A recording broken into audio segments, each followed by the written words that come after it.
Hi, I'm Hannah, and these are some top tips and suggestions to help you make the most out of your experience of the virtual Oxford Open Days.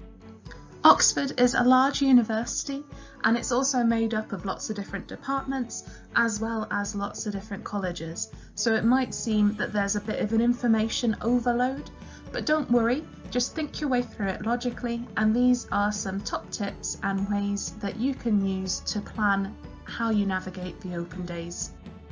So first off, I would recommend thinking about what course or courses it is that you're interested in. And if you've got a couple of options that you're thinking about, that's absolutely fine. Just make a different list for each one so you know what you're attending and when. One of the first things you might need to prepare for though is if your course requires an admissions test. And these are all listed on the course listing website, and it will say whether or not your course requires an admissions test. Some colleges and departments might also be running live or pre-recorded admissions test prep sessions or talk-throughs about what you can expect, so I'd really recommend prioritising those. You can also search on the Virtual Open Days activity listing page by course name, so that might be a good way then of just finding what it is that you're looking for specifically. Something else you might want to think about is whether any colleges or departments are running any mock interviews or even mock undergraduate lectures for your course, and they might be things that you want to prioritise as well. When it comes to thinking about colleges though, you might also want to double check which colleges offer your course.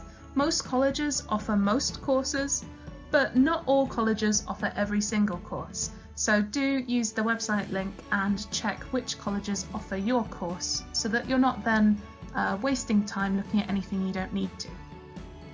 And finally, do think about whether there are any tutor or student Q&A sessions running throughout the day for your course.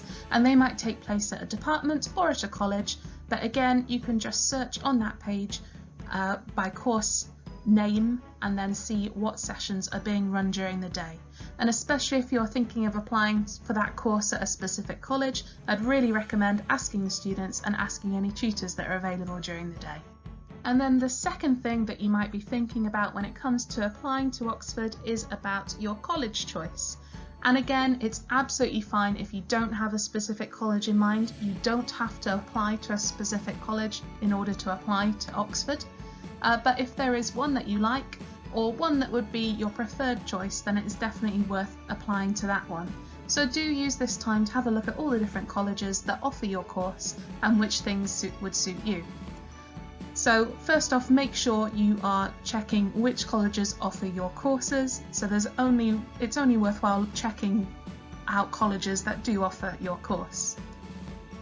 And again, you might be thinking about any tutor Q&A sessions that college is running, as that can be really beneficial for you in finding a bit more about who is running your course at that college and asking any specific questions you have about how the teaching is done perhaps at that college.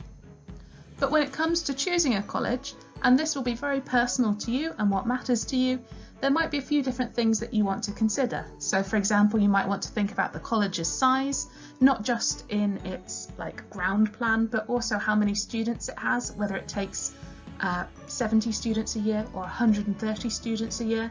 That can really change the feel of a college. You might also want to think about its location, not just about how close it is to central Oxford, but also maybe how close it is to the department or faculty that you'd be studying with.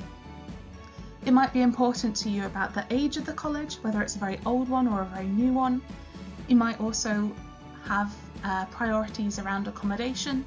Some colleges might be able to offer accommodation for the whole time you'd be at university, whereas others might only be able to offer it for 1 year or a couple of years of your course.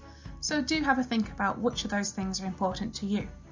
You might also be thinking about facilities. So for example, whether it has a 24-hour library, whether it has a coffee shop, whether it has a chapel or a prayer space, or whether it has an on-site gym. These might be the facilities that are important to you, and it can be important to ask those questions as well.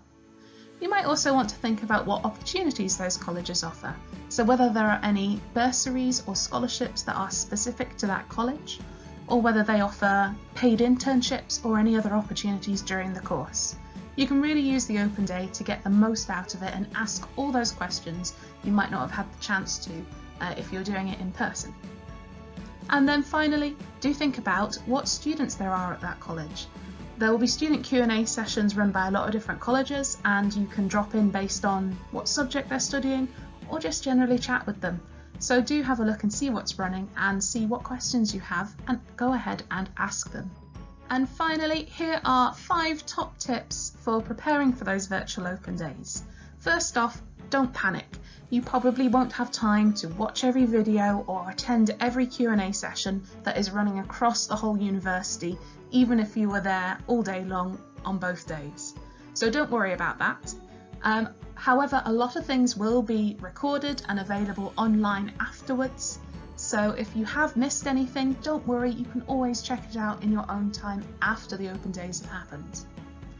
Another top tip is that you might want to prioritise Q&A and live sessions, as it's unlikely that they would be repeated easily over the summer, so they might be things that you want to make sure you are attending during the virtual open days. Do plan ahead for which sessions you want to attend, maybe write a list for yourself about what time and what college or department that involves attending on and what website you need to look at for it. You might also want to think about other student services that are available. So some of these might be run by colleges as specific sessions or by the wider university, but you might have very specific questions or personal questions about things like welfare, disabilities, finance and accommodation. Most importantly of all, think of what you want to ask. This is your chance to ask any questions that you might have, and you are able to do this in a way that means that you don't need to feel embarrassed by them or anything like that. If you've got a question, just ask it. So do use the links at the bottom of this slide just to check and help plan what you want to go to. I've included the St Anne's one, but obviously do refer to the main virtual Oxford Open Days website for a complete list of all the talks and all the sessions that are happening throughout the day. We hope you have a great time, and please do get into contact if you've got any questions, and we hope that you're able to make the most out of your experience.